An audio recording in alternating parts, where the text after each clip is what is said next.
सर्वविश्वन्यस्तपादपद्मायते वामहस्तालोलवेदशास्त्रायते ज्ञानसूर्यायते दत्तरूपायते श्रीवेणुगोपालकृष्णाय वन्दनम्।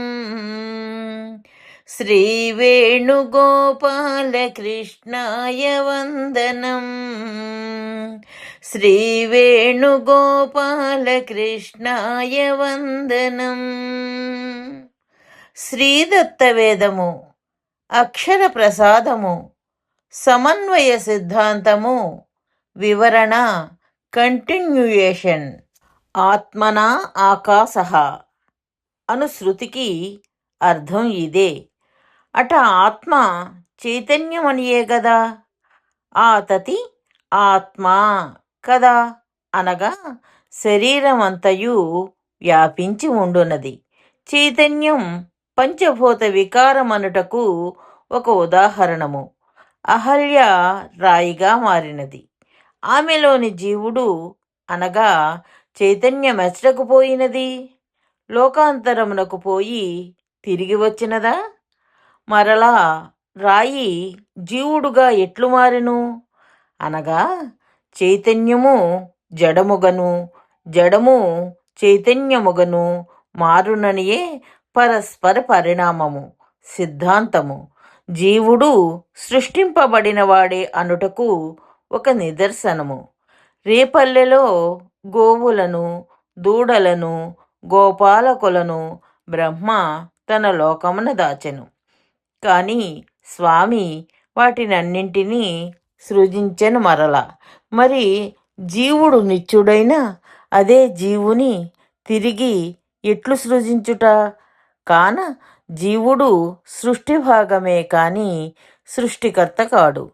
చైతన్యము తన్ను తాను తెలుసుకొను ఆత్మజ్ఞానమును, ఇతర వస్తువుల తెలియు పరజ్ఞానమును ధర్మములుగా గలది. కాన ఆత్మజ్ఞానమనగా పరమాత్మ జ్ఞానం కాదు. వాత సూర్యాదులను శాసించు పరమాత్మ ఎక్కడా? పెనుగాలికి నిలువలేక పడిపోవు జీవుడెక్కడ? ఇది అనుభవ నిరూపితము.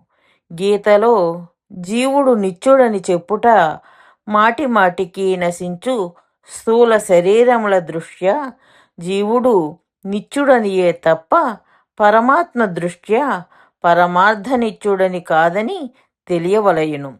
మరణానంతరము మరలా జన్మలనెత్తు జీవుడు స్థూల శరీరాపేక్షయా నిత్యుడేనని భావము. ఇంతవరకు శారీరక మీమాంస. ఇక సిద్ధాంతమేమనగా పరమాత్మను బ్రహ్మాభిమానులు పరబ్రహ్మమని, వైష్ణవులు నారాయణుడని, శైవులు సదాశివుడని, శాక్తేయులు శ్రీశక్తి అని పిలుస్తారు. పరమాత్మ సర్వసమర్థుడు, సర్వశక్తిమంతుడు. ఆయనకన్ని అసాధ్యాలు సాధ్యమే. ఊహ్యములైన వాటిని అనూహ్యములను చేయగలడు.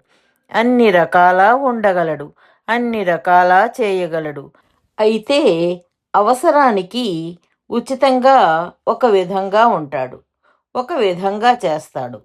అలా ఉండటానికి అలా చేయడానికి ఔచిత్యం కారణం. ఔచిత్యం కూడా ఒక శక్తియే కదా. అనుచితమును చేసినవాడు ఉచితముగా చేయు సామర్థ్యం లేనివాడనే అంటాము కదా. కాన ఔచిత్య దీప సాయంతో ఆయన ఎలా ఉన్నాడు, ఏం చేశాడు అనేది మనం అన్వేషించాలి. ఇంకో రకంగా ఉండలేడని చేయలేడని అనరాదు. అనౌచిత్యం కాన అలా ఉండలేదు చేయలేదనియే అనాలి. సృష్టిని గుణం అంటారు. ఎందుకంటే గుణం ద్రవ్యాన్ని ఆశ్రయించి ఉంటుంది. అలానే సృష్టి పరమాత్మను ఆశ్రయించి ఉంది. కాన సృష్టి గుణము. సృష్టికి అతీతుడు కాన సృష్టిలో ఏ భాగము స్వామి కాడు. కాన ఆయన నిర్గుణుడు. దేవతలకు ఋషులకే అర్థం కాని స్థితియే నిర్గుణము. అలానే వారు నిర్ధారించారు.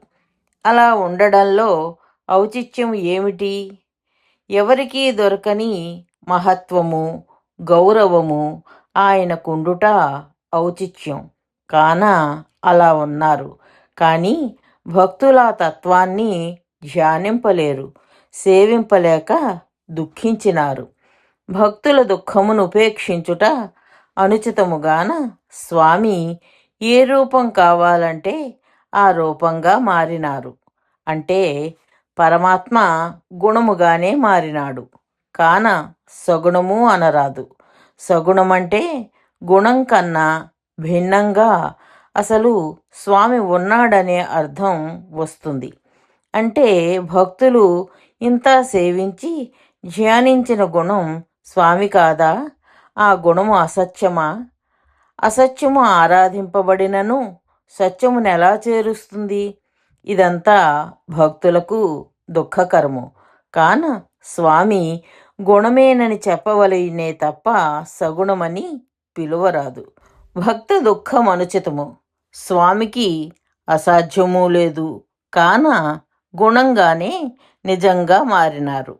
కాన గుణము కాదని పట్టుదల పట్టి వాదించుట అజ్ఞానమే అగును. కాన భక్తులు ఉపాసించు భగవన్నామ రూపములు భగవంతుడే. వారిని అజ్ఞానులుగా వేదాంతులు అపహసింతురు. నిజముగా వేదాంతులే అజ్ఞానులు. ఏలనన స్వామి సర్వశక్తిమత్వము తెలియకపోవుటయు, తెలిసి సిద్ధాంతములలో అనుసరించకపోవుట వలన, పైగా వేదాంతులు భగవంతుని చైతన్యమని, చైతన్యమే నిర్గుణ స్వభావమని, వారే నిజంగా స్వామిని ఉపాసించుచున్నట్లు చెప్పుదురు. చైతన్యము గుణమే కాన వారును చైతన్య గుణంగా మారిన స్వామిని ధ్యానిస్తున్న భక్తులే. స్వామి చైతన్యమని, ఆ చైతన్యమే నిర్గుణమని కష్టపడి ఉపాసించుట కొండను త్రవ్వి ఎలుకను పట్టినట్లే తప్ప నిజంగా నిర్గుణుని ఎవ్వడునూ తెలియజాలడు. కాన సిద్ధాంతమేమంటే పరమాత్మ నిర్గుణుడు, గుణము రెండూను. ఇలా రెండు విధాలుగా ఉండటం స్వామి సర్వశక్తిత్వము నిరూపింపబడుటయేగాక ఔచిత్యం వల్లను అగుచున్నది. సర్వశక్తిత్వము నిదర్శనముల ద్వారా నిరూపితమైనచో సంశయముండదు. ఉదాహరణకు ఆయన అన్నం తింటాడు, సున్నము తింటాడు అన్నాము. కానీ అన్నమే తిన్నాడు. కాన సున్నము తింటాడో తినలేడు అను సంశయం కలుగును. రెండూ తిని నిరూపిస్తే సంశయం ఉండదు. కాన ఇది దృష్టాంత నిదర్శన ప్రదర్శన నిరూపిత పక్షద్వయ సంశయరాహిత్యకరమైన సర్వశక్తిమత్వము.